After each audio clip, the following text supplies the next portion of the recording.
Hey everyone, and welcome back to Hoffman Engineering. If you've ever had a print fail because of moisture in your filament, you're going to want to stick around for this one. Today we're taking a first look at the Sunlu AMS Heater, a brand new add-on for the Bambu Lab automatic material system that lets you dry your filament while printing. We've got our hands on a pre-production unit and we'll be putting it through its paces on both the original AMS and the newer AMS 2 Pro. Is this the upgrade your setup's been missing? Let's find out. Before we begin, this AMS heater was provided for me to review by Sunlu. As with all of my reviews, they aren't paying me for this review, and everything I say is my own honest opinion after using this heater over the last month. My videos do have affiliate links in the description, so if you're interested in anything you see in my videos, from printers, filament, or accessories, you can use those links to help support my channel. We appreciate it. The Sunlu AMS heater is designed specifically to fit on the Bambu Labs AMS. It replaces the factory lid, but still has a functional hinge so you can lift it open to access your filament. The original AMS does not have any heater built in, so if you wanted to dry out your filament, you had to put it into a separate dryer before printing. I have a number of videos showcasing why dry filament is important. You'll get way better print quality and reliability with dry filament, so check out those videos for more details. This is a pre-production unit and has a mostly opaque, black frosted film on the outside. I've been told that production units will have a transparent area on the front to let you still see the colors of the spools on the inside. Also on the front is the touchscreen controls. The Sunlu AMS heater has two modes of operation. You can set it to a material preset, and it'll heat up to that temperature for a set amount of time to dry out your spools. There are a number of preset materials: PLA, PETG, TPU, ABS, nylon, and polycarbonate. You can set the temperature between 35 and 70 degrees Celsius and the time between 1 and 99 hours.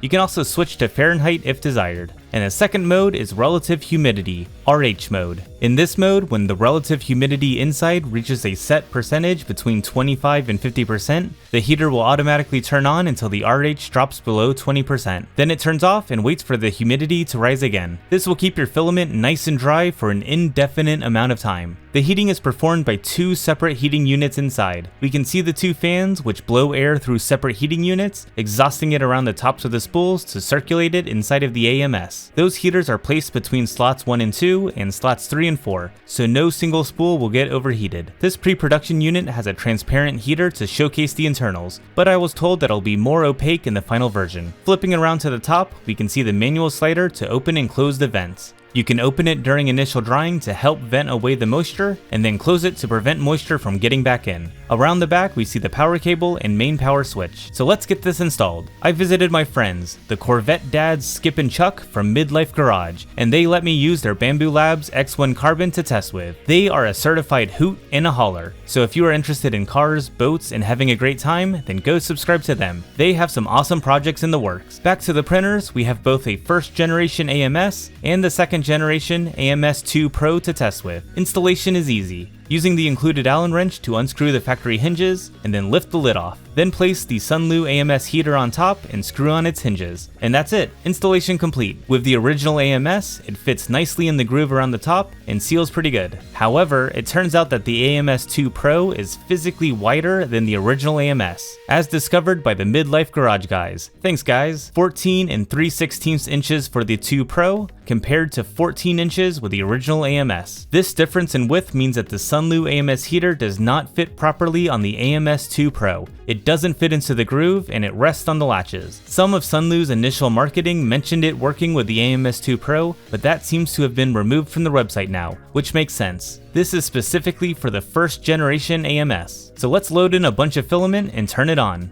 These are all rolls of PETG, and the first thing I notice is that the PETG profile is set to only 50 degrees Celsius. Typically the dryers that I have tested dry PETG at 60 degrees Celsius, not 50. But I guess Sunlu has found that 50 is the best temperature to dry the filament without softening the filament too much, which could cause problems when printing at higher speeds. The hinge on this pre-production unit feels unsupported. I don't feel comfortable opening it up fully and letting it just rest on the hinges. I was told by Sunlu that they will be reinforcing that hinge for the production version. It heated to 50 degrees Celsius very quickly, maybe 5 or so minutes, and then it would cycle the heaters on and off, maintaining a temperature plus or minus about 3 degrees. It takes a while for the spools to come up to temperature. We see at about an hour and a half that the spools are around 43 degrees Celsius, but they are very consistent. All 4 spools appear to be nearly the same temperature, with no noticeable hotspots, and they've been printing without issues. and the color changes have been great. No signs of softening or any other print problems. And at the end of a few hours, we have this nice Midlife Garage keychain, and some successful tests of the Sunlu AMS heater. One thing I noticed was a discrepancy between the humidity readings between the AMS itself and the Sunlu AMS heater. Shortly after we turned the heater on, the heater was reporting humidity in the 20%. But on the printer, we see that the AMS is reporting humidity in the 40s. After a couple of hours of printing, the reading from the AMS did drop down into the 30s, but that was still about 10% difference between that and the AMS heater. In conclusion, the Sunlu AMS heater can add some much needed drying capabilities to your first generation Bambu Labs AMS. It lets you dry your filament even while you print, and dry filament is important for the best print quality. The timed material-specific profiles work great for that initial dry, and the relative humidity mode will keep that filament nice and dry for an extended period of time. This pre-production unit will have some changes before release, including a transparent front cover and a reinforced hinge. Those quality of life changes will be great to see, but the AMS heater performed great. It comes up to temperature quickly and does a good job of moving air around the spools to evenly heat all 4 spools, and you can definitely heat while printing.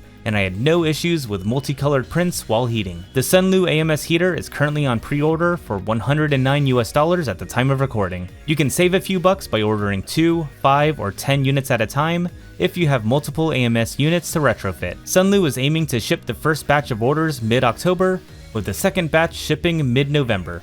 If you are interested, you can find all of those links in the description. I had a pretty good experience with this pre-production AMS heater. This is an obvious deficiency in the original AMS, and I'm glad to see companies like Sunlu stepping in to fill that niche. If you have 1 or more AMS units, I could recommend picking up Sunlu's AMS heater. It is much cheaper than buying an AMS 2 Pro, and you get the ability to keep drying while printing. So thank you all for watching my review of the Sunlu AMS heater. What was your favorite feature? What features do you think it's missing? Let me know in the comments below. And thank you to Midlife Garage for helping me test this heater. They've got some awesome projects in the works, so go check them out so you don't miss those. And if you're still in the market for a multi-material 3D printer, why not check out my recent review of the Anycubic Cobra 3 V2 combo.